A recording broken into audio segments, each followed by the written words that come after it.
Oh, welcome back, you untraceable anomaly, you living contradiction they can't catalog, you breathing enigma that shatters their entire framework of understanding. Let me tell you what just happened while you were busy existing in your raw, unfiltered truth.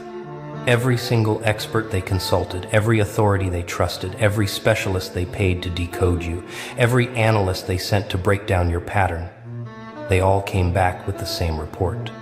And that report, it didn't say what your enemies wanted it to say. It didn't validate their narrative. It didn't confirm their suspicions. Instead, it shattered their entire reality. Because every source, every credible voice, every professional observer looked at you and said the one thing they never wanted to hear. Legendary, untouchable, beyond category, the real deal. And now those same people who doubted you, who sent investigators and observers to prove you were fake, they're sitting in complete devastation because the very authorities they weaponized against you just became your greatest validators, your loudest advocates, your most credible witnesses. Do you understand what this means? What just happened in the invisible war they've been waging against your existence? They didn't just lose the argument. They lost it to their own chosen judges. They brought in their experts, their specialists, their trusted sources, thinking these professionals would expose you as a fraud, as someone performing, as someone who got lucky, as someone whose confidence was just smoke and mirrors. They wanted validation so badly, wanted someone with credentials to look at you and say, yeah, this person's just good at faking it, just another pretender, just smoke without fire. But instead, every single source came back, shaking their heads, came back with confusion in their eyes, came back unable to deny what they witnessed. And what they witnessed terrified your enemies more than any insult ever could, because they witnessed authenticity at a level most people never reach, witnessed mastery that can't be taught, witnessed presence that can't be manufactured, witnessed evolution that can't be faked. Let's talk about what really happened behind closed doors. In those conversations you weren't supposed to know about. In those meetings where they gathered their so-called experts to finally get the truth about you.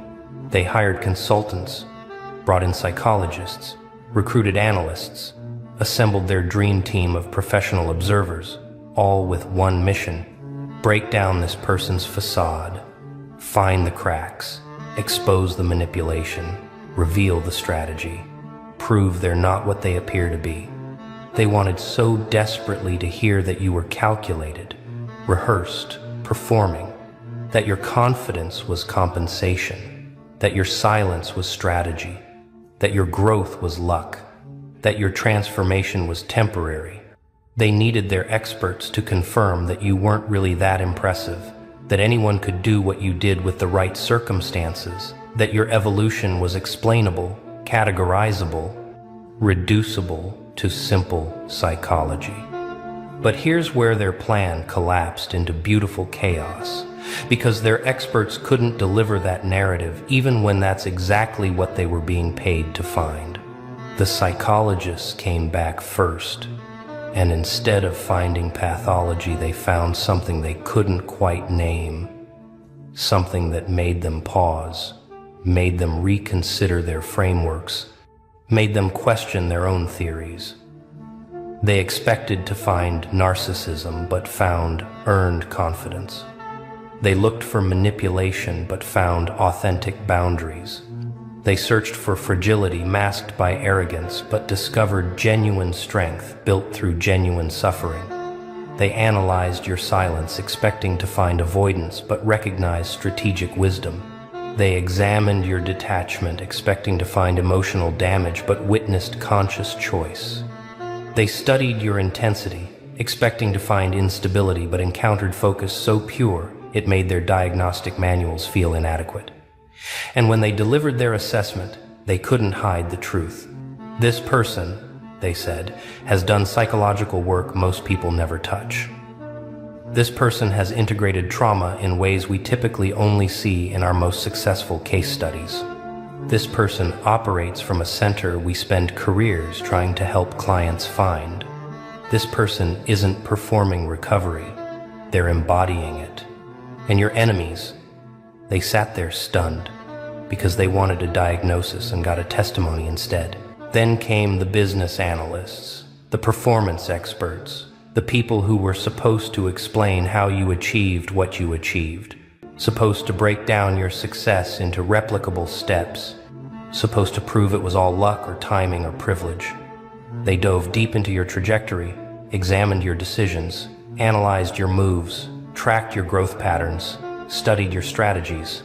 They were looking for the moment you cheated, the shortcut you took, the advantage you had, the secret you were hiding. But what they found instead made their reports sound like reluctant admissions of respect. They found consistency where they expected chaos. They found preparation where they expected accident. They found discipline where they expected talent. They found strategic patience where they expected impulsive luck. They found calculated risks where they expected recklessness. They found learning from failure where they expected denial. And when they presented their findings, they had to admit something that killed your doubters. Everything this person achieved makes sense when you see the work they put in. Everything they built has foundation. Everything they won was earned. There's no trick here, no gimmick, no shortcut, just relentless execution. And those words, coming from neutral professionals who had no reason to praise you, those words destroyed every excuse your enemies were hiding behind. The social analysts came next, the experts who study influence and presence and human dynamics, the ones who were supposed to explain how you manipulate perception, how you trick people into thinking you're more than you are. They analyzed your interactions, studied your communication patterns, examined how people respond to you, tracked your influence spread, measured your impact on group dynamics. They were searching for the con, the performance, the manipulation tactics, the ways you manufacture your reputation. But their findings read like a case study in authentic leadership. They documented how you don't chase validation, don't perform for attention, don't manipulate for outcomes. They noted how your influence comes from consistency, not from charm, from boundaries, not from charisma, from being unmoved, not from being loud. They observed how people gravitate toward you not because you court them, but because you don't need them. They measured how your silence carries more weight than most people's speeches. And their conclusion shattered the narrative your enemies needed. This person's influence is earned through respect, not manufactured through tactics. People follow them because they recognize something real, something rare, something they want to understand. There's no manipulation here, just magnetic authenticity. Now here's where it gets absolutely devastating for everyone who doubted you, everyone who sent these experts to expose you, everyone who was so confident the professionals would validate their suspicions. All these reports came back, all these assessments landed, all these expert opinions got delivered, and instead of giving your enemies ammunition, they gave them mirrors. Instead of exposing your weaknesses, they exposed your enemies' insecurities. Instead of proving you were fake, they proved your enemies couldn't recognize real when it stood in front of them. And the most brutal part, the part that's eating them alive right now, is that they can't dismiss these findings. They can't claim bias because they chose these experts. They can't cry favoritism because these were neutral professionals. They can't question credibility because these are the same sources they've trusted for years. They weaponized authority against you, and authority betrayed them by telling the truth. They tried to use credentials to diminish you, and credentials elevated you instead. They wanted professional validation for their doubts and got professional confirmation of your legitimacy. Do you know what's happening to them right now? in their private moments, in their silent rage, in their shattered confidence. They're replaying every moment they doubted you. They're remembering every time they laughed at your ambition. They're cringing at every dismissive comment they made. They're haunted by every opportunity they had to support you but chose mockery instead. Because now they can't pretend they were right. Now they can't claim they saw through you. Now they can't say they knew you weren't real. The experts they trusted more than their own judgment just told them they were wrong, completely wrong, embarrassingly wrong. And there's no way to spin that, no way to save face, no way to pretend they weren't blinded by their own insecurity. The authorities spoke, and those authorities called you exactly what you are: rare, remarkable, operating on a level most people never reach. And your enemies have to live with that now, have to wake up every day knowing they bet against someone every expert confirmed was legitimate. Let's dive deeper into the specific reports they received, the detailed assessments that demolished every excuse they built their doubt upon. The trauma specialists who studied your journey, they didn't find someone running from pain. They found someone who metabolized suffering into fuel. They documented how you didn't avoid your wounds. You sat with them, studied them, extracted every lesson, transformed every betrayal into wisdom. They noted how your healing wasn't performative, wasn't rushed, wasn't surface level. You did the actual work, the uncomfortable work, the work that doesn't look good on social media. You faced shadows most people spend lifetimes avoiding. You processed experiences that would leave others permanently bitter. You transmuted poison into medicine, and their assessment concluded with words that made your doubters sick. This person has achieved psychological integration that typically takes decades, if it happens at all. This person's emotional intelligence is off the charts. This person has turned their greatest pains into their greatest strengths. There's nothing fake here, just profound inner work manifesting as outer power. The performance coaches who analyzed your execution, they weren't looking at amateur hour. They were witnessing mastery in real time. They tracked how you approach challenges, how you handle pressure, how you maintain focus under scrutiny. They studied your preparation methods, your recovery processes, your learning systems. They examined how you adapt, how you evolve, how you optimize. And what they found made their professional frameworks seem basic by comparison. They found someone who doesn't just work hard, they work smart. Someone who doesn't just push through, they strategize. Someone who doesn't just react, they anticipate. Someone who doesn't just perform, they dominate.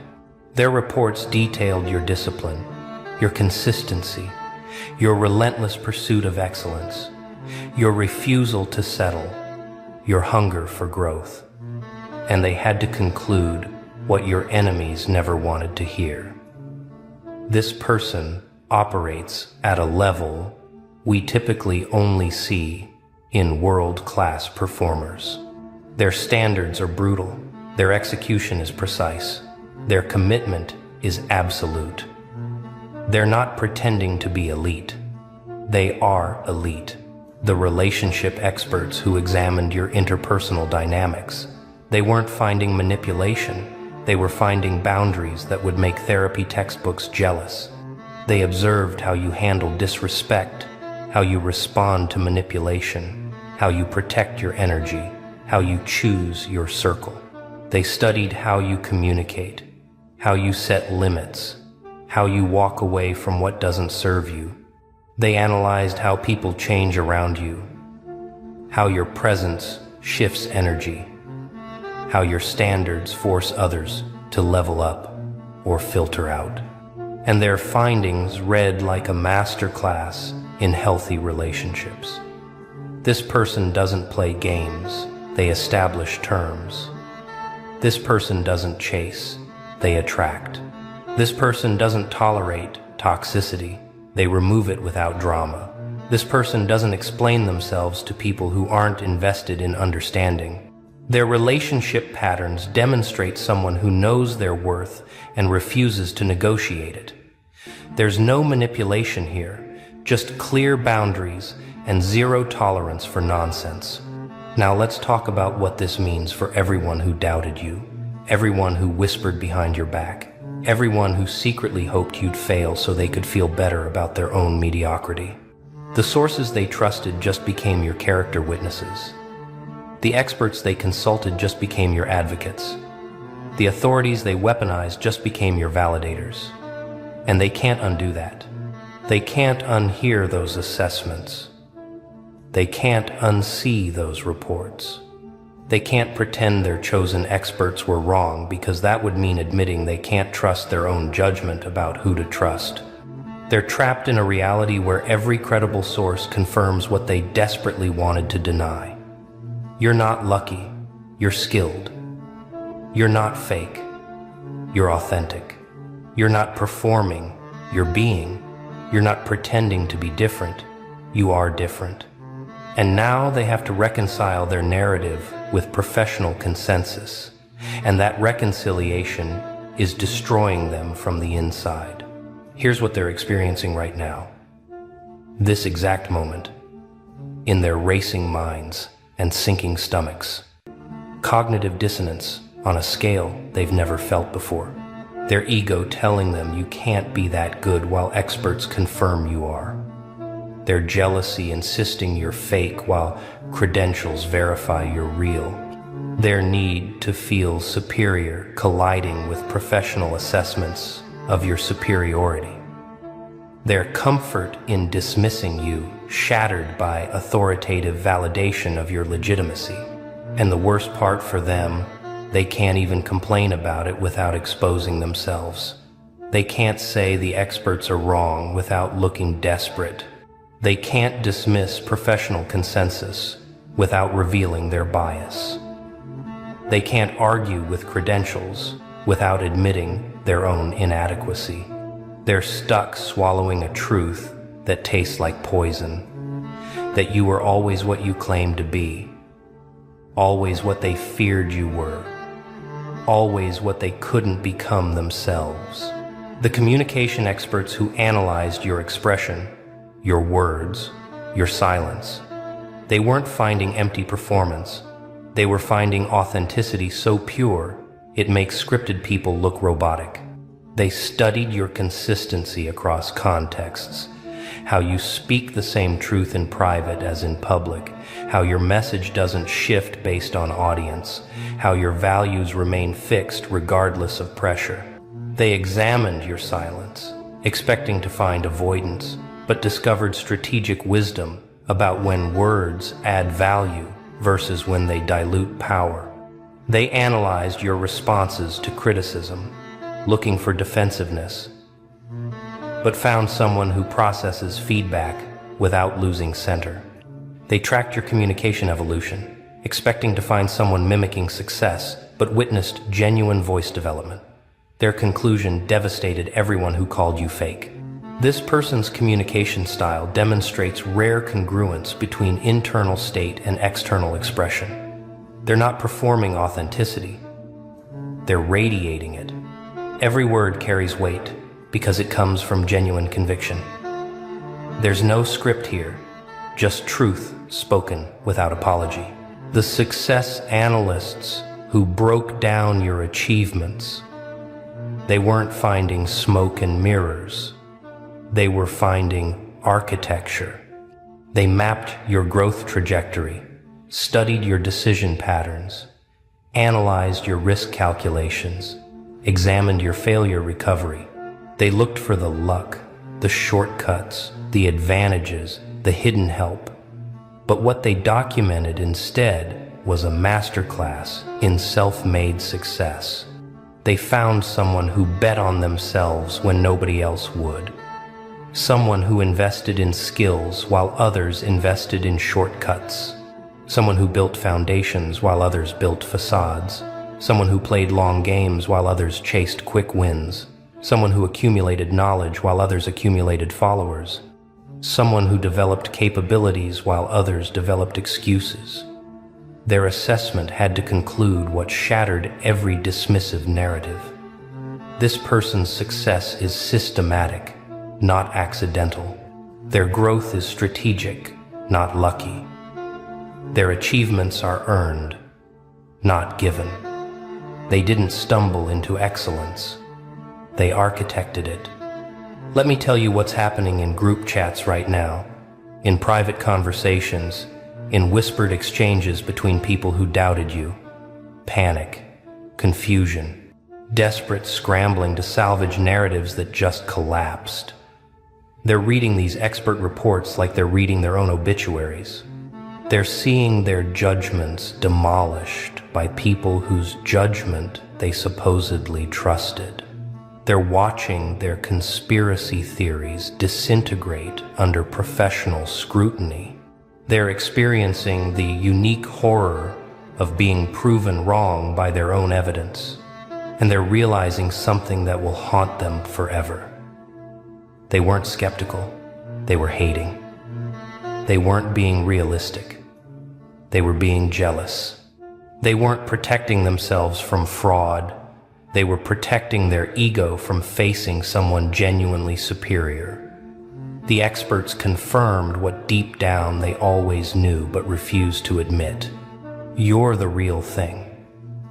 And they wasted years doubting something authentic because accepting it would mean confronting their own limitations.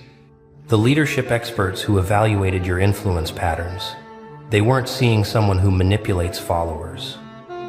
They were seeing someone followers choose to follow despite receiving nothing in return. They studied how you lead without needing titles, how you inspire without needing recognition, how you set standards without needing enforcement. They examined your impact on others, expecting to find dependency, but discovered empowerment. They analyzed your approach, looking for control tactics, but found someone who leads by example, not by demand. They tracked how people change around you, how your presence elevates conversations, how your standards make others question their own. Their findings confirmed what your enemies couldn't stomach. This person leads through authentic power, not manufactured authority. People follow them because they represent something aspirational, something real, something rare. There's no manipulation, just magnetic leadership that emerges from genuine capability. Now we arrive at the part that's absolutely eating your doubters alive, keeping them up at night, making them question every confident statement they ever made about you. The experts they trusted, the sources they weaponized. These aren't just validating you. They're using language that elevates you beyond normal categories. They're not saying you're good, they're saying you're exceptional. They're not saying you're capable, they're saying you're remarkable. They're not saying you're legitimate, they're saying you're legendary. That word keeps appearing in their reports. Legendary work ethic, legendary resilience, legendary transformation, legendary authenticity, legendary execution. The very word your enemies mocked when your supporters used it. Now that word is appearing in professional assessments written by people who have no emotional investment in your success. That's not hyperbole. That's documented reality. That's not fan worship. That's expert consensus. That's not bias. That's evidence-based conclusion. And your enemies have to sit with that, have to process that, have to accept that the very thing they ridiculed others for believing is now confirmed by sources they can't dismiss. Let's get specific about what these expert findings mean for everyone who chose the wrong side of history regarding you. The credibility consultants who evaluated your reputation, they didn't find manufactured image, they found earned respect. They tracked how people speak about you when you're not present, how your name carries weight in conversations, how your opinion shifts discussions, how your approval carries value. They studied your reputation mechanics, expecting to find PR strategy, but discovered organic credibility built through consistent demonstration of capability. Ever walked into a room and felt the weight of their stares? That's not paranoia, it's power. You didn't say a word, but the air shifted. Thick, heavy, uncomfortable. You see it in their eyes, the curiosity, the confusion, the unspoken fear. They don't know whether to admire you or run from you. And that's the sweetest kind of power. Your presence alone is a disruption, an unshakable force they can't ignore. You move like you own the space, not because you seek attention, but because you don't need permission. They can feel it, that unrelenting energy vibrating off you. It unsettles them. It makes them question themselves, because deep down they know they could never carry the weight you bear. You don't need to speak. Your aura screams what their souls fear the most. That you've been through the fire and came out smiling. That you've seen the dark, danced with it, made it your closest ally. They stare because they sense something in you. Something untamed. Something dangerous. Something they will never understand. And that's exactly how you want it. They don't stare at the ordinary. They stare at the enigma, the unknown, the force that doesn't fit neatly into their little world of predictable faces and empty conversations. You are something else entirely. Something unscripted, uncontrolled, and that terrifies them. Your aura is not just presence, it's a declaration, a warning, a silent, unshakable truth wrapped in every scar you carry. Every step you take carries the weight of battles fought in silence, victories won in shadows. They don't know what you had to endure to walk like this, to exist like this. And that's what eats them alive. They sense something in you, something they lack, a rawness, an intensity, a quiet storm in your eyes that speaks of nights spent clawing your way out of darkness. You've been to hell and back, and somehow you came out grinning. That kind of survival, that kind of transformation, it makes people uncomfortable. It reminds them of everything they are not, because they've spent their lives avoiding the fire. You walked straight into it, bathed in it, let it burn away every weak, fragile part of you until only steel remained. And now, they don't know whether to bow in respect or back away in fear. They watch you, studying your every move, waiting for an explanation. But there isn't one. You are not meant to be explained. You are meant to be felt. Your aura wasn't gifted. It was carved out of agony.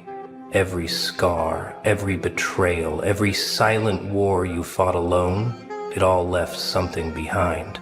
A presence, a weight, a force so undeniable that even the blind can feel it when you walk into a room. They stare because they know there's a story behind those eyes, and it's not one of comfort or privilege. It's one of war.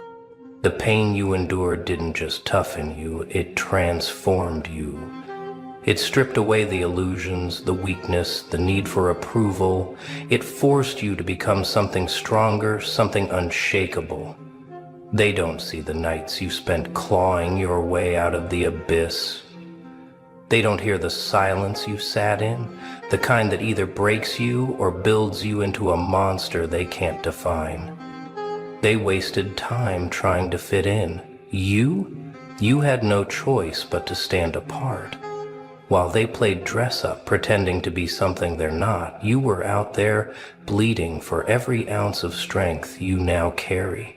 While they sought comfort, you embraced suffering. While they begged for acceptance, you learned to thrive in rejection. And now they watch you, trying to understand how someone like you even exists. Your presence isn't loud, but it's deafening. It doesn't beg for attention, it commands it.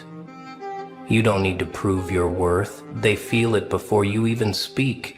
They might not know your story, but they sense it. It's in your posture, in your eyes, in the way you move without hesitation, without fear. You are a product of suffering, and suffering made you untouchable.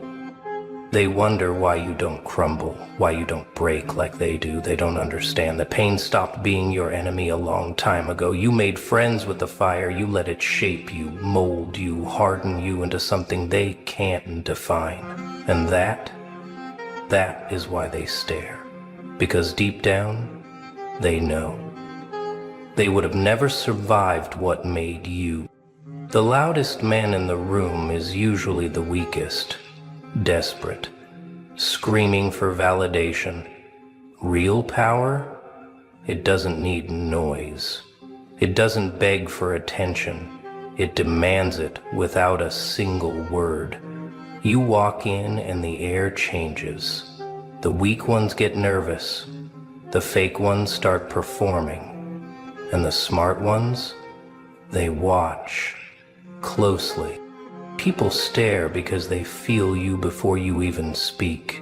Your presence unsettles them, like a storm cloud rolling in, unpredictable and dangerous. They sense something in you, an edge, a knowing, a weight. It makes them fidget, forces them to acknowledge something primal inside themselves. That fear of the unknown, that instinct that warns them, this one is different. Your eyes? They've seen too much. Pain, betrayal, rebirth. They hold stories no one would believe, memories no one would survive. There's no innocence left in them, only clarity, the kind that sees through masks, through lies, through the fragile illusions people build around themselves. And when you lock eyes with them, they look away first, every single time. Your silence? It holds more weight than their words. Because silence, it's control. It forces them to sit in their own discomfort. They wonder what you're thinking, what you're planning, what you're capable of. They try to fill the space with nervous chatter, with pointless noise. But you just watch. And that drives them insane. They fear what they can't read, what they can't predict. Most people wear their emotions on their sleeve, easy to manipulate, easy to break. But you give them nothing. No clues, no weakness, just the unbearable weight of your presence pressing against their insecurities. And that's what keeps them staring, because deep down they know. You don't just walk in the room. You own it. They stare because they wish they had what you have, strength without validation. You don't beg for approval. You don't chase applause. You move through life like you already know who you are. And that eats them alive. Because they've spent their entire existence bending, conforming, selling pieces of their soul just to fit in. Meanwhile, you stand alone, untouched, unshaken. They'll mock you, misunderstand you, call you arrogant, call you cold. But deep down, they wish they were you. They wish they had the spine to walk away from the herd. They wish they could sit in their own silence without feeling empty. They wish they had your resilience, your detachment, your ability to exist without needing constant reassurance. But they won't admit that. No, they'll dress their jealousy as criticism. You intimidate them without trying. That's why they talk behind your back. It's the only place they can face you. They don't have the courage to challenge you up front, so they whisper, they gossip, they build stories to make themselves feel better, because if they can convince themselves that you're the problem, they won't have to face the real truth, that they are weak. They call you too intense, but that's just another way of saying you make them uncomfortable. You force them to look at their own lack of discipline, their own lack of purpose. Your very existence is a mirror, showing them everything they pretend to be, but will never become. And that makes them hate you, not because you wronged them, but because you remind them of how much they've wronged themselves. They stare because they want to understand how you do it, how you keep moving forward without approval, how you walk alone and still seem whole. They can't wrap their heads around it, because they've been taught that worth comes from others, that success is measured by how liked you are. But you prove that real power comes from not giving a damn. You don't play by their rules. You don't seek permission. And that drives them insane, because deep down, they know if they were you for just one day, they would never go back to being themselves. The cost of having a powerful aura? Isolation. The more you rise, the lonelier it gets. People don't understand you because they can't. They've never walked through the fire you did, never faced the demons you've conquered. So instead of trying to understand, they watch from a distance, with admiration, with resentment, with envy. People either worship you or despise you. There is no in between. You are either their inspiration or their nightmare. They project their fears onto you, their insecurities, their doubts. They whisper about you, try to analyze you, try to break you down into something they can explain, because if they can't define you, they can't control you. And that terrifies them. You're alone not because you're weak, but because you refuse to dim your light just to make others comfortable. You could shrink yourself, play small, pretend to be normal. But that would be a betrayal to yourself, to your journey, to everything you survived.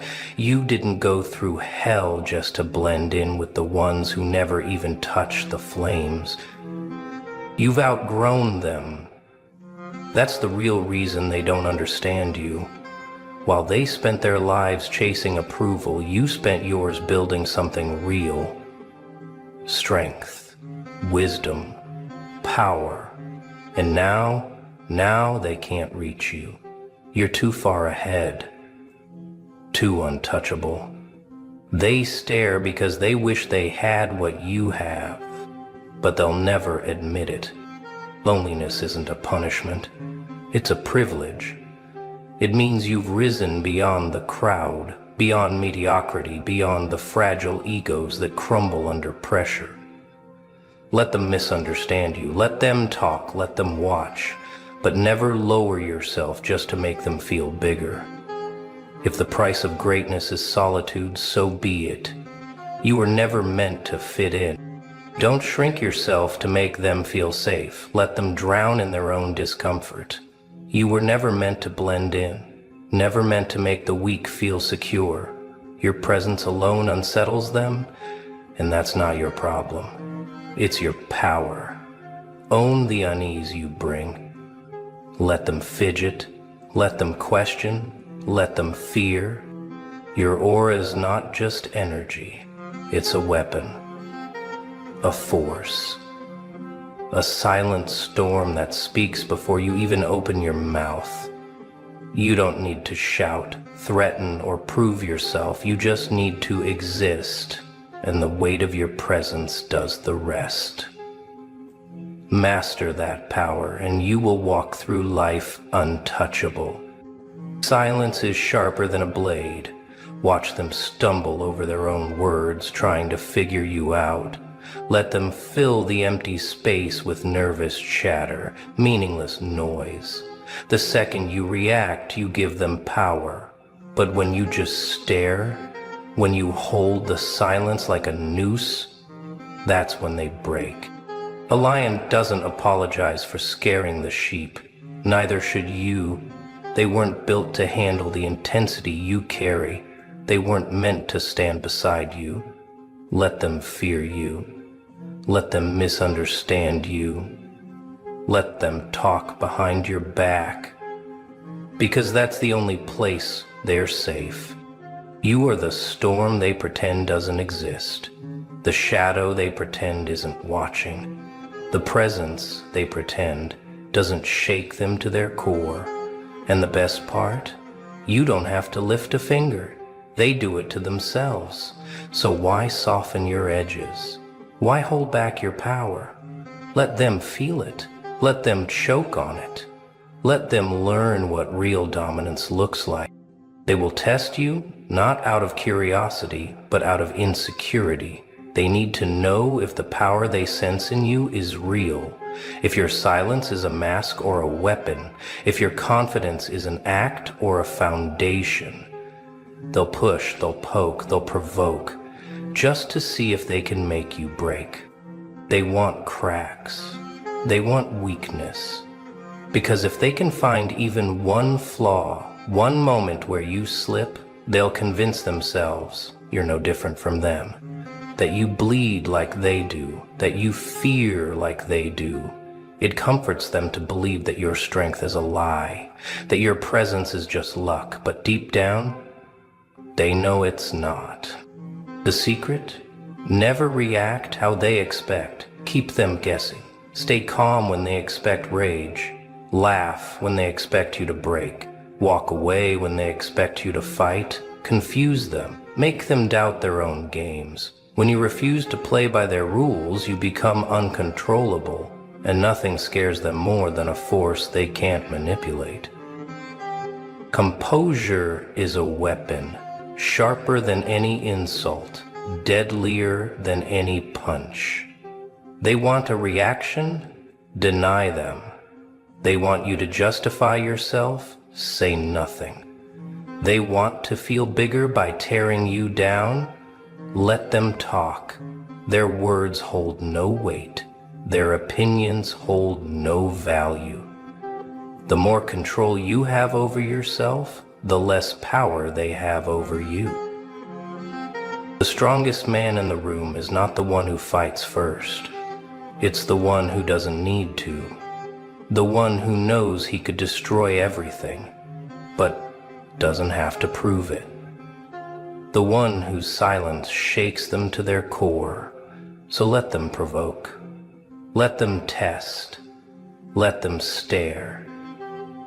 They'll never figure you out. You've survived too much, lost too much, bled too much to care about their discomfort. You earned this presence, this energy, this weight that follows you wherever you go. It wasn't given to you. It was carved from suffering, from nights where you had nothing but your own will to keep going. And now they stare, uneasy, because they can't figure you out. Your aura is a byproduct of resilience, of refusing to break when the world tried to shatter you. Every scar, every betrayal, every war you fought alone, it all left something behind, something powerful, something undeniable. You carry your past in the way you move, the way you look at people, the way you exist without seeking approval. And they feel it, even if they don't understand it. Let them stare. Let them whisper. Let them overanalyze every word you don't say, every move you don't make. You don't owe them explanations. You don't owe them softness. You don't owe them comfort. Your presence isn't here to make them feel safe. It's here to remind them of what true strength looks like. And that is something they fear. They will never understand you, and that's their problem, not yours. You stopped looking for acceptance a long time ago. You stopped needing permission to exist the way you do. The ones who fear you will try to break you. The ones who admire you will try to become you. And the ones who truly see you, they will respect you, even in silence. You don't belong to them. You don't belong anywhere, except in the space you carve for yourself.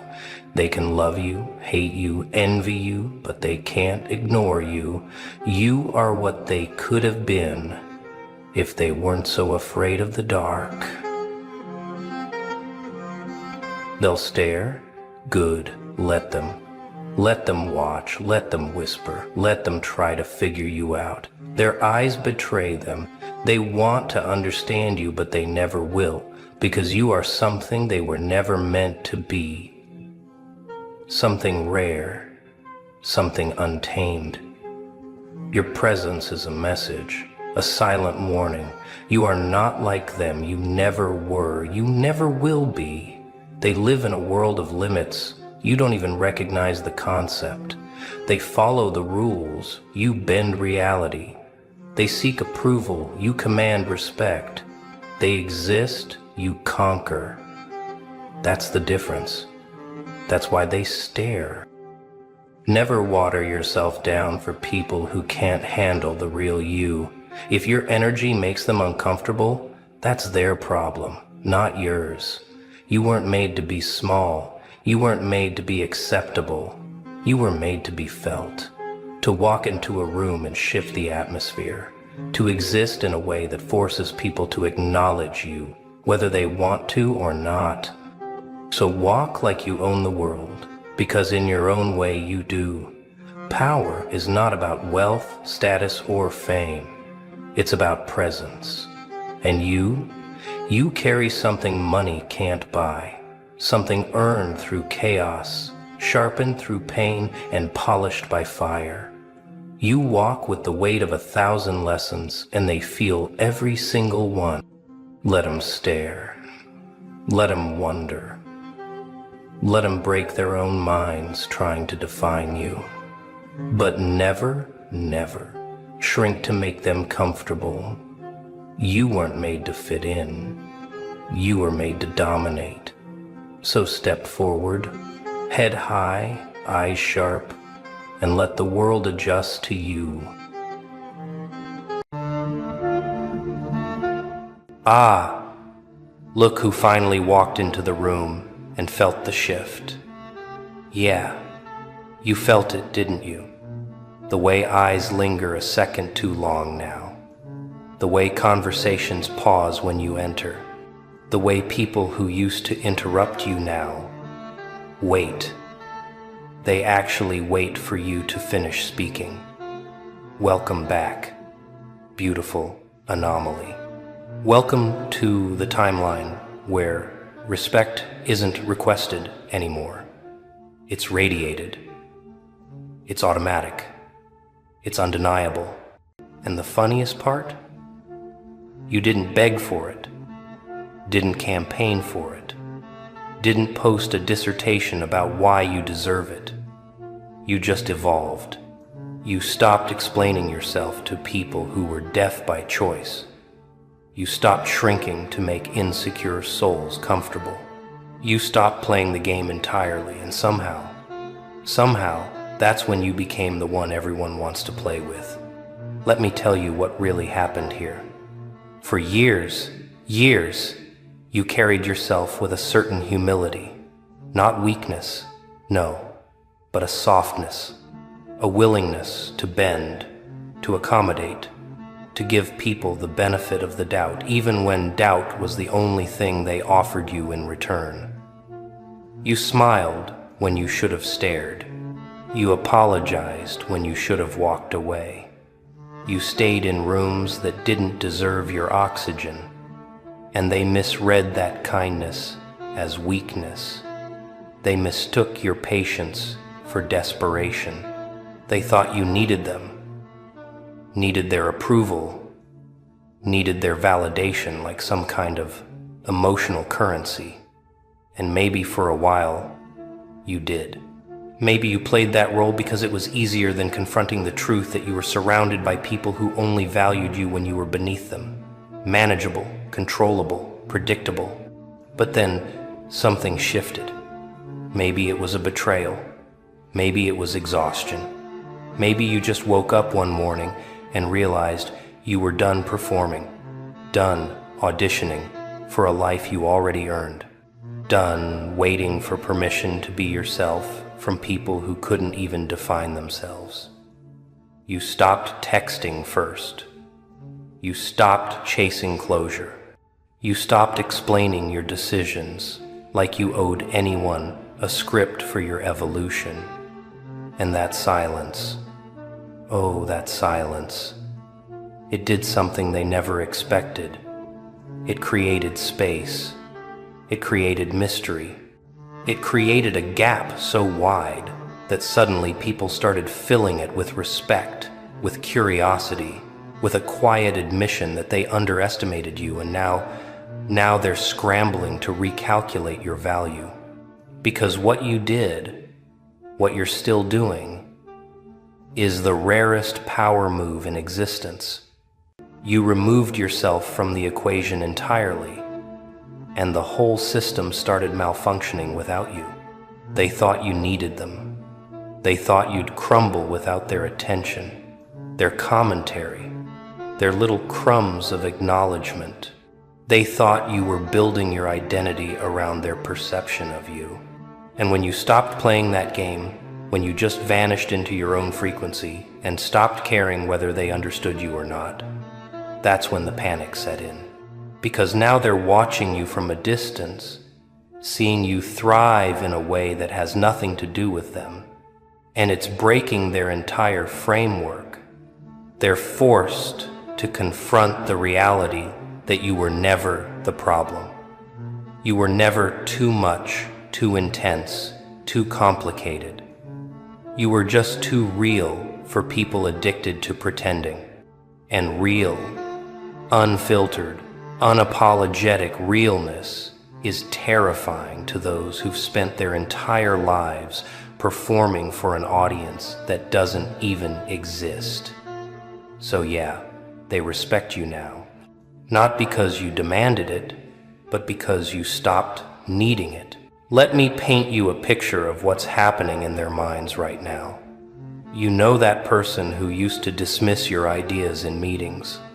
They're stealing them now, repackaging your thoughts as their own because deep down they know you were right all along. That friend who used to talk over you, dominate every conversation, make you feel invisible, they're quieter now when you're around. Not because they suddenly grew manners, but because your presence has weight now. There's a gravitational pull to you that wasn't there before. Or maybe it was always there, but you were too busy dimming yourself to notice. The ex who took you for granted, the family member who criticized every choice you made, the colleague who undermined you with passive aggression disguised as jokes. They're all watching you differently now. And it's not just respect, it's something deeper. It's recognition. They're recognizing that they had access to something rare and they treated it like it was disposable. Here's where it gets interesting though. That shift you're feeling, it's not just external. It's not just about how others perceive you. It's about how you perceive yourself now. You walk differently, not arrogant, not performative, just grounded. You speak less, but when you do speak, every word lands like a gavel. You stopped wasting energy defending yourself to people who were never interested in understanding you anyway. You stopped giving explanations to those who only wanted ammunition. You started moving through life like someone who knows something nobody else knows. Like you've seen behind the curtain, touched the source code, died, and came back with a different operating system. And that energy, That quiet, unshakable knowing, it's magnetic. People feel it even if they can't name it. They sense that you're no longer available for their games, their manipulations, their need to keep you small so they can feel big. And now we're entering the phase where they're rewriting history. Suddenly they always believed in you. Suddenly they always saw your potential. Suddenly they're claiming they knew you'd make it, as if they weren't the same people who doubted you at every turn, who laughed at your dreams behind closed doors, who made you feel crazy for wanting more than the life they settled for. But you remember every dismissive comment, every time they made you feel like you were too much or not enough. Every moment they chose comfort over courage and expected you to do the same. You remember, and that memory isn't bitter anymore. It's fuel. It's clarity. It's the reason you don't let them rewrite the narrative now that you're winning. Because this respect they're showing you, it's not a gift. It's a confession. It's them admitting, without words, that they were wrong about you, that they miscalculated, misread, underestimated the depths of what you're capable of when you stop asking for permission to be yourself. Let's talk about the ones who are suddenly trying to reconnect. The ghosts who resurface with casual messages like, "Nothing ever happened." "Hey, stranger, been thinking about you. We should catch up sometime." Translation: I see you're glowing now, and I need some of that light. Because my life is still dark, and I'm realizing I cut off one of the few real ones I ever had. But here's the thing. You don't owe them a reunion tour. You don't owe them an explanation for why you moved on without looking back. You don't owe them forgiveness wrapped in fake friendship just because they finally woke up to your worth. That respect they're showing now, it's conditional. It's based on your current trajectory, not your inherent value. They respect who you've become, not who you've always been. And there's a difference, a massive, undeniable difference between someone who loved you in the dark and someone who only showed up when you started shining. You know what's wild? Some of them are angry about your transformation. Not openly. They won't admit it, but you can feel it in the way they engage with you now. There's a subtle resentment, a passive-aggressive edge to their compliments. "You've really changed," they say, and it doesn't sound like praise. It sounds like an accusation, like you've committed some crime by outgrowing the version of yourself they were comfortable with. They want you to stay the same forever, because your growth forces them to confront their stagnation. Your evolution is a mirror showing them everything they're too afraid to become. So they'll try to subtle sabotage you, not with violence, but with doubt disguised as concern. "Are you sure you're okay? You seem different. Is this really you?" Yes, this is you. This has always been you. The difference is you stopped hiding it to make them feel safe. Now let's address the respect itself, because it's not monolithic. There are layers to this. Some people respect you out of fear. They've seen what happens when they underestimate you, and they don't want to be on the wrong side of your silence. These are the ones who tiptoe around you, who measure their words carefully, who've learned that you're no longer someone they can manipulate or control. Then there are the ones who respect you out of genuine recognition. They see the work you've put in, the hell you've walked through, the way you've reconstructed yourself from fragments and refused to let your story end in tragedy. These people, they're rare, but they're the ones worth keeping close, because their respect isn't about fear or envy. It's about understanding. They see you clearly, not as a threat or a trophy, but as a fellow traveler on this brutal, beautiful journey of becoming. But the most important respect, the one that matters more than all the external validation combined, it's the respect you finally have for yourself. That's the foundation everything else is built on. You stopped betraying yourself to keep others comfortable. You stopped saying yes when you meant no. You stopped giving pieces of yourself to people who had no intention of cherishing them. You looked in the mirror, saw every scar, every mistake, every moment of weakness, and instead of turning away in shame, you said this: all of this is mine. I earned these wounds. I survived these fires, and I'm not apologizing for who I had to become to make it through. That self-respect, that radical acceptance of your journey, that's the energy shift everyone's responding to. Because when you respect yourself, when you truly embody that knowing that you're valuable regardless of who acknowledges it, the world has no choice but to follow suit. Here's what they'll never tell you about respect. It's not something you can chase.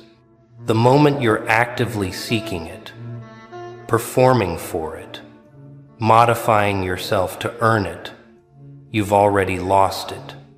Respect is the byproduct of integrity lived out loud. It's what happens when your actions consistently align with your values, even when no one's watching, even when it costs you, even when the easier path is right there begging you to compromise. You built this respect brick by brick, not through grand gestures, but through daily decisions to honor yourself. Every time you walked away from a toxic situation, even though it was comfortable, every time you chose truth over approval, every time you bet on yourself when everyone else was betting against you, you were building this foundation, and now people see the structure and wonder how you built something so solid. They don't see the years of groundwork, the private battles, the moments you almost gave up but didn't. And can we talk about how uncomfortable this makes some people? Your transformation, your newfound respect, your refusal to shrink. It threatens the established order. There were people who built their entire identity around being better than you, more accomplished, more put together, more worthy of attention. And now here you come, evolved, glowing, unbothered, and their whole hierarchy crumbles. Suddenly, they're not at the top anymore. Suddenly, you're not below them. You're beyond them. You're operating in a different dimension entirely, playing a game they don't even have access to. And that scares them. It infuriates them, because your success isn't just your success. It's a mirror reflecting their mediocrity, their complacency, their decision to stay safe while you chose to evolve. So they'll try to diminish you. They'll credit your transformation to luck, to timing, to anything except the truth, which is that you did the work they were too afraid to do. But let's go deeper, because there's something else happening here that's almost supernatural. You've become a frequency that only certain people can tune into. The ones who respect you genuinely, who see you clearly, who appreciate the depths of who you are. They're vibrating at a similar level. They recognize you because you reflect something in them, something real, something rare. And the ones who can't see you, who still minimize you or misunderstand you, they're not on your frequency. They're still operating in the old paradigm, where value is determined by conformity, where respect is given based on how well you play the game. But you left that game. You're not even in the same arena anymore. You're building your own arena, with your own rules, and you're so focused on your vision that you don't even notice who's in the stands cheering or booing because their opinions stopped mattering the moment you remembered your own. There's a particular type of respect you're receiving now that's worth examining. It's the respect of silence. The people who used to have all the advice, all the opinions, all the judgment about your life, they're quiet now. Not because they've changed, but because you have. You've become someone they can't quite figure out, someone whose moves they can't predict, someone whose life doesn't need their commentary or approval. That's silence, that's respect. That's them backing up, giving you space, acknowledging without words that you're in a league they can't coach you through. And there's power in that. There's freedom in that. When people stop trying to manage your journey, when they stop projecting their fears onto your choices, when they just watch from a distance with a mixture of awe and confusion, that's when you know you've truly arrived at a new level. Let me tell you what's about to happen next. As you continue rising, as this respect solidifies into something permanent, you're going to face a new challenge. It's not the challenge of being underestimated anymore. It's the challenge of being overestimated, of being put on a pedestal, of having people project their fantasies onto you instead of seeing you as you actually are. They're going to want to make you a symbol, a brand, a concept, instead of a person. They're going to want the version of you that fits their narrative. And your job, your only job, is to remain rooted in your truth. To remember that this respect, as intoxicating as it feels, is still just external noise. It doesn't define you. It reflects you, sure, but it's not you. You're the same person you were when no one was watching, when no one believed, when no one respected you. The difference is, you know yourself now in a way you didn't before. And here's the paradox, the beautiful, twisted paradox of this whole situation. Now that you have their respect, you realize you don't need it. Not the way you thought you did. Because the version of you that craved their validation, that needed their approval to feel worthy, that person died in the fire of your transformation. What emerged from those ashes is someone who knows their value isn't up for debate. Your worth isn't determined by how many people recognize it. Your power isn't measured by external applause. You've become self-sustaining, self-validating, self-defined, and that's the ultimate power move. That's the final evolution. When you reach a point where respect is nice to have but not necessary to have, where you can appreciate it without depending on it, that's when you've truly transcended the game. So what now? Now that you're here, standing in this new energy, basking in this respect that feels both earned and overdue, now you solidify. You don't get comfortable. You don't coast. You don't let this moment of acknowledgement make you soft. You keep building. You keep evolving. You keep pushing into the next version of yourself, because this, as good as this feels, is just a checkpoint. It's not the destination. The people who respect you today, some of them will fall off tomorrow when you evolve again, when you make choices they don't understand, when you venture into territories they're too afraid to explore. And that's okay. That's the natural order. Respect is renewable. It has to be re-earned as you grow. And the ones who truly see you will keep pace.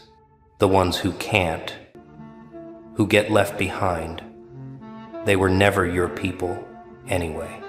There's something poetic about this timing too. The respect arrived exactly when you stopped looking for it. When you were so deep in your own journey, so focused on your own growth, so committed to your own vision that external validation became background noise. That's not coincidence. That's causation. The universe, reality, whatever you want to call it, it rewards authenticity. It elevates those who choose themselves consistently, unapologetically, even when it costs them everything. You paid the price. You walked through the fire. You sat with your demons and made peace with your shadows. You did the work nobody sees. The internal excavation, the brutal, honest conversations with yourself about who you were versus who you wanted to become. And now, the external world is catching up to the internal shift you made months or maybe years ago. Let's talk about the quality of respect you're receiving, because not all respect is created equal. There's surface respect, the kind people give because they feel they have to, because it's socially appropriate, because you've achieved something they can't ignore. That respect is hollow. It's performative. It'll disappear the moment you stumble, the moment you're vulnerable, the moment you show any sign of being human. Then there's deep respect, the kind that comes from genuine admiration, from recognizing the full scope of who someone is, not just what they've accomplished, but how they've moved through the world, how they've treated others, how they've handled both victory and defeat. That's the respect that sustains. That's the respect that weathers storms. And if you're honest with yourself, you can feel the difference. You can sense who's genuinely in your corner versus who's just watching the show. And here's something they won't warn you about. This respect, this elevation, it's isolating. Not in a bad way, but in a real way. Because the higher you rise, the fewer people can relate to your experience, the problems you're solving now, the challenges you're facing, the opportunities you're navigating. They're not things most people will ever encounter, so you can't process them the same way. You can't call up your old friends and vent because they're still dealing with issues you transcended years ago. And that's not judgment. That's just reality. Growth creates distance. Evolution requires leaving certain energies behind. The respect you're receiving now comes with a trade-off. You get acknowledgement, but you lose relatability. You gain admiration, but you sacrifice the comfort of being understood by the masses, and that's okay. That's the price of ascending. Solitude at the top isn't loneliness. It's sovereignty. You walk in, and the air shifts. You don't say a word, but they feel it. That tension, that weight, that unshakable presence that lingers in their bones like a ghost they can't explain. They glance at you, pretending not to notice, but their bodies betray them. A flicker of unease, a nervous shuffle, a quick look away. They can't even hold your gaze for too long. Not because you're loud, not because you demand attention, but because your silence is heavier than their noise. You don't chase the spotlight. The spotlight finds you, and that terrifies them. It's funny, isn't it, how the ones who crave attention the most, who scream the loudest, who beg to be seen, are the same ones who can't stand it when someone like you walks in. Someone who doesn't ask to be noticed. Someone who doesn't need validation. You exist, and that's enough to make them restless. They laugh a little too loud, their hands fidget, their voices rise just a notch higher, anything to remind themselves that they're still in control. But they're not anymore. Because you don't play by their rules. You don't need to prove a damn thing. And that unsettles them more than anything. They look at you and something inside them twists. They don't know why, they can't explain it, but your presence, it's heavy. It lingers in the air like a storm about to break. They glance, they whisper, they fake their smiles, because deep down they feel it. You don't belong to their world. It's not what you say, it's not what you do, it's who you are. That quiet confidence, that eerie calm. You don't seek approval, you don't flinch, you don't need them. And that is the most terrifying thing of all. They don't fear your words, they fear the fact that you don't care. Weak people worship what they understand. They cling to the familiar, to the predictable, to the ones who beg to fit in. But you are an enigma, unreadable, unshaken, a question with no answer, and they hate that. Because people fear what they cannot control. They'll dress it up in pretty words, call you cold, call you arrogant, call you too much. But the truth, they don't hate you. They hate how small they feel when standing next to you. You hold a mirror up to their weakness, and they can't stand the reflection. So they mock you, they doubt you, they try to tear you down, not because you're wrong, but because your existence reminds them of everything they are not. You move differently, you think differently. You carry yourself like someone who doesn't need permission to exist. And that burns them alive. They laugh with you, they nod when you speak, they shake your hand like they mean it, but behind those polite smiles, behind those empty words, there's a storm brewing, a silent war between admiration and resentment. They want to like you, they try to like you, but something inside them just won't let it happen. Because when they look at you, they see everything they wish they were. The confidence they don't have. The strength they can't fake. The ability to walk through fire without flinching. And that kills them. They hate that you make it look effortless. They hate that you don't hesitate. They hate that when you enter the room, the energy bends to you. They'll clap for you in public, but curse your name in private. They'll study your every move, taking notes like students in a classroom. They want the blueprint to your power.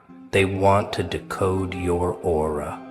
They think if they mimic your confidence, your detachment, your energy, they'll become you. But that's the joke, isn't it? They can steal the words, they can copy the walk, they can wear the same mask, but the mask doesn't make the monster. They copy your moves, your style, your energy, but they'll never be you. Because what you have, it isn't learned, it isn't borrowed, it's built. They don't know the nights you spent sharpening your mind. They don't know the pain that turned you ruthless.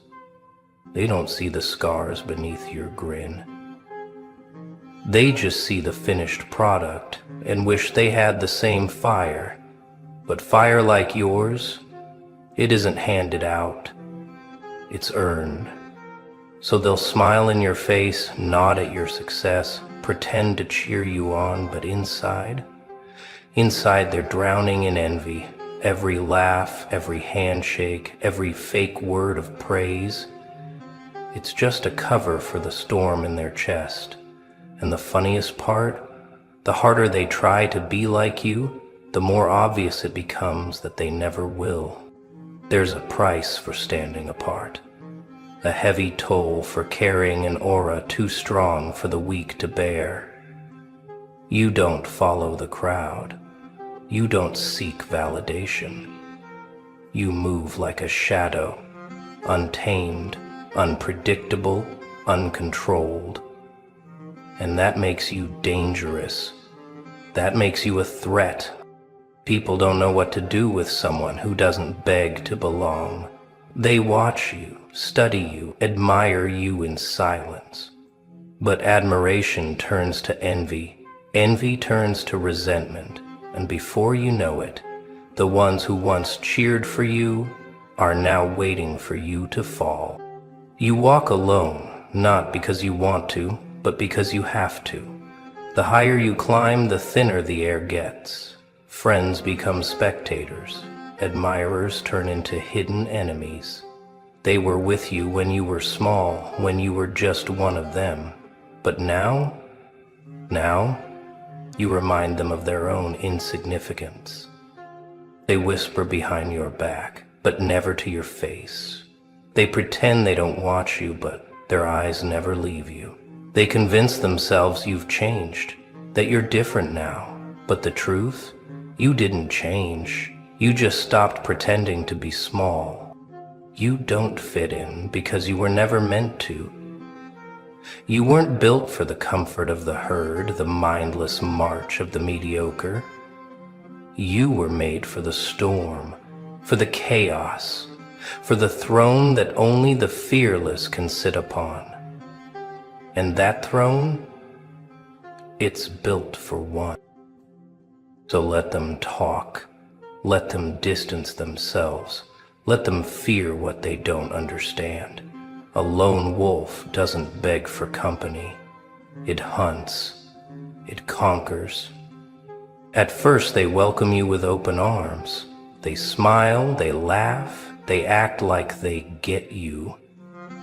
Because in their minds you're just another piece on their chessboard.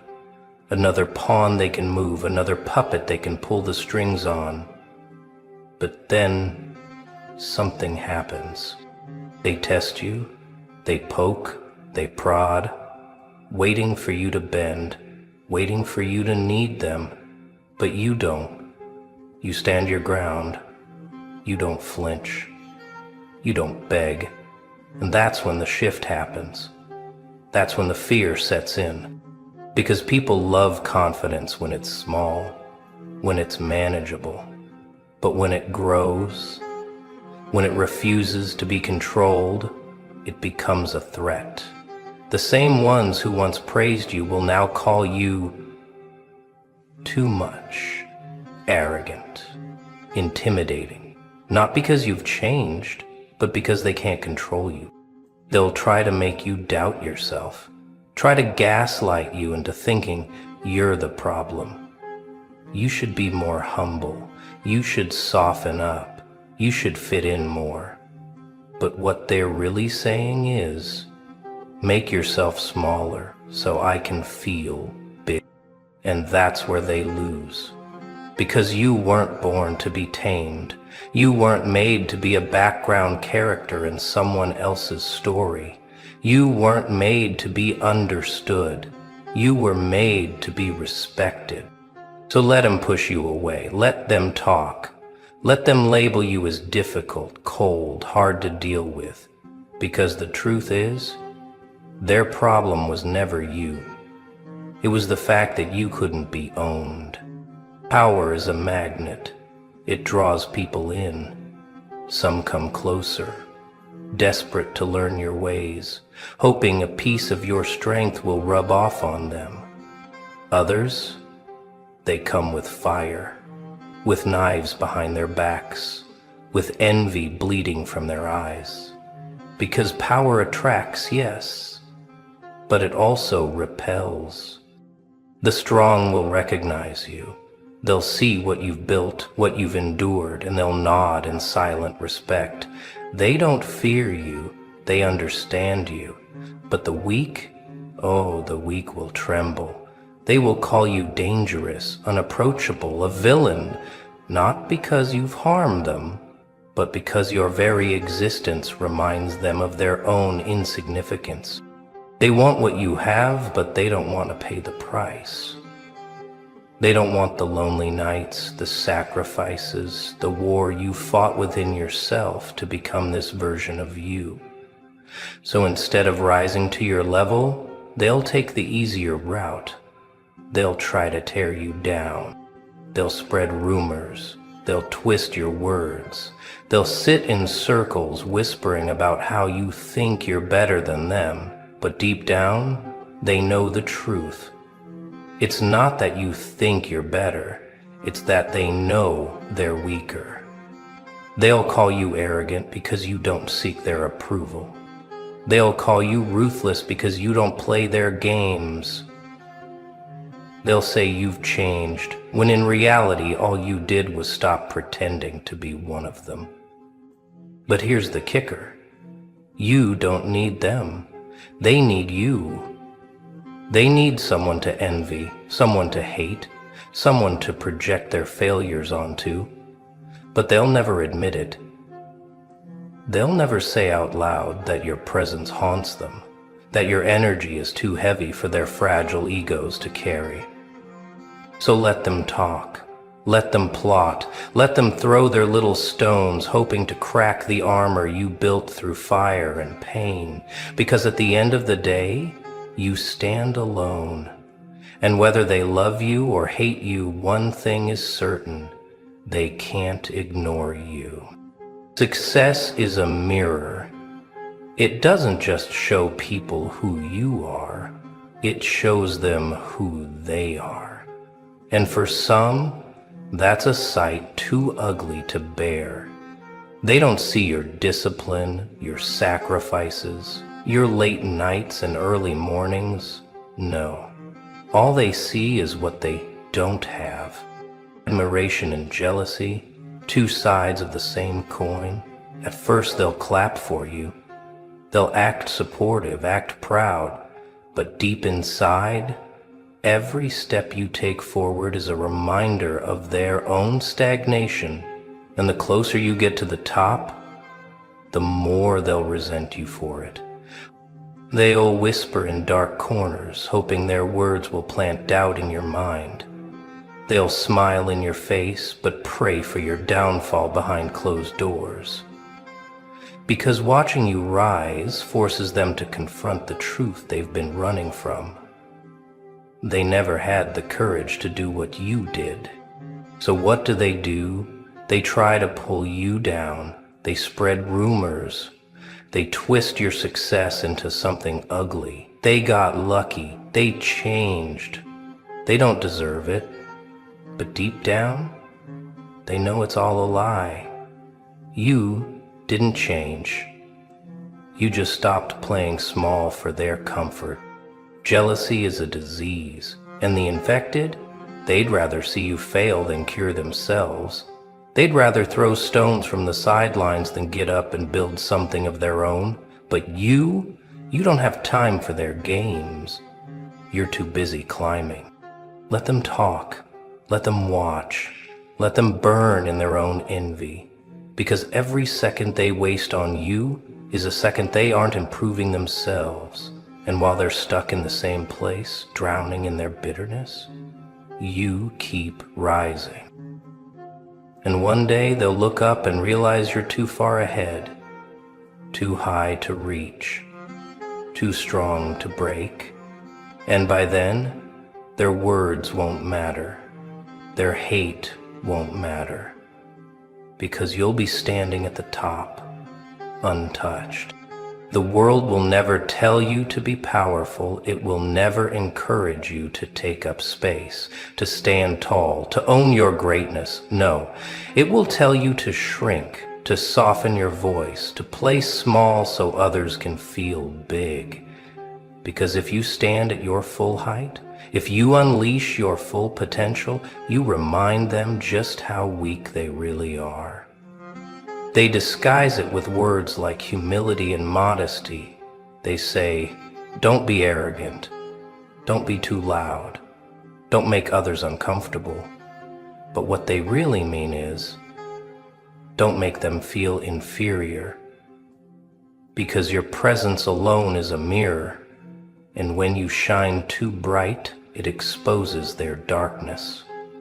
So they'll try to dim your light. They'll tell you to tone it down. Be normal. Fit in. But here's the truth they don't want to admit. It's not about you. it's about them. They don't actually want you to be less. They just can't handle the fact that you are more. The weak hate the strong, not because the strong have done anything to them, but because their very existence makes the weak feel insignificant. And instead of rising, instead of doing the work to level up, they'd rather drag you down to their level. And if you let them, if you shrink, if you dim yourself just to make them comfortable, you betray everything you were meant to be. You betray the battles you fought, the sacrifices you made, the nights you spent building yourself from nothing. You become a watered-down version of your own power. Never, never shrink yourself to fit into small minds. Never lower your voice so that insecure people can feel louder. Never betray your own greatness to make the weak feel strong. Because the second you do, you give them control. You let them dictate your power. And for what? To be liked? To be accepted? To blend in with people who will never respect you anyway? No. Let them be uncomfortable. Let them feel small. Let them deal with their own insecurities. Because you weren't put on this earth to make others feel better about their own failures. You were made to shine. And the ones who can't handle it, let them burn in your light. The moment you stop seeking approval, you become dangerous. You become something they can't control, something they can't manipulate. And that terrifies them, because most people are addicted to validation, enslaved by the need to be liked. But you are free. You don't chase applause. You don't beg for acceptance. You don't shrink to make them comfortable. You walk in your own power, with or without their approval, and that makes you unstoppable. Because people can take everything from you, money, status, friends. But the one thing they can never steal? Your self-belief. They call you cold. They call you ruthless. They say you're too much. But deep down, they envy you. They wish they had your detachment.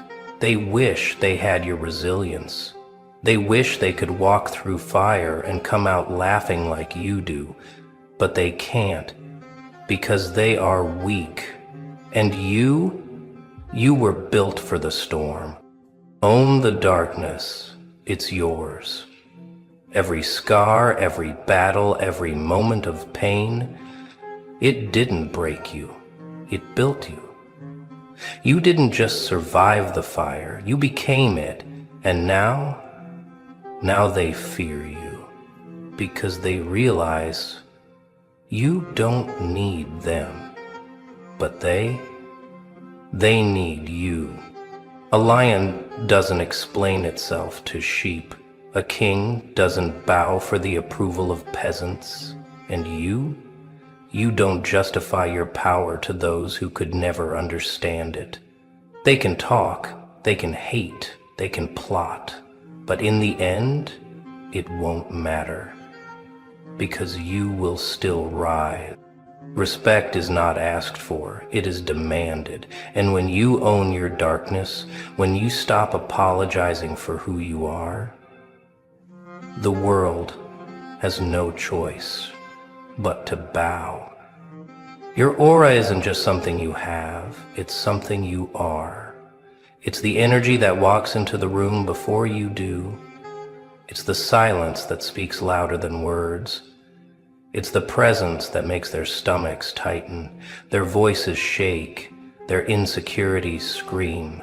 And that is power.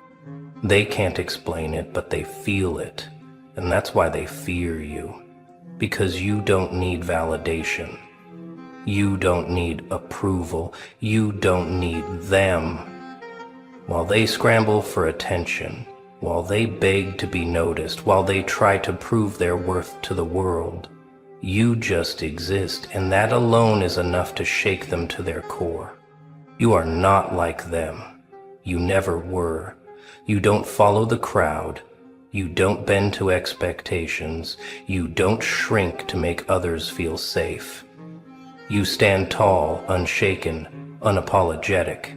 And that is why they will never be able to control you. Your aura isn't a gift.